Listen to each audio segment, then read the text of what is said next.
আসন্ন দুর্গাপূজাকে সামনে রেখে বৃহস্পতিবার আগরতলা শহরে বিভিন্ন ক্লাবের প্রতিনিধিদের সাথে বৈঠক করেন পশ্চিম জেলার জেলাশাসক ডাক্তার বিশাল কুমার। সাথে উপস্থিত ছিলেন পশ্চিম জেলার পুলিশ সুপার নমিত পাঠক সহ অন্যান্য প্রশাসনিক আধিকারিকরা। এক সাক্ষাৎকারে পশ্চিম জেলার জেলাশাসক ডক্টর বিশাল কুমার জানান, সামনে দুর্গাপূজা, বিভিন্ন ক্লাবগুলি পূজার প্রস্তুতি শুরু করে দিয়েছে।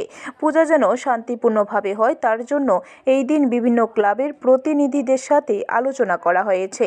প্রশাসনিক নিয়ম নীতি নিয়ে ক্লাবের প্রতিনিধিদের এই দিন অবগত করা হয়েছে।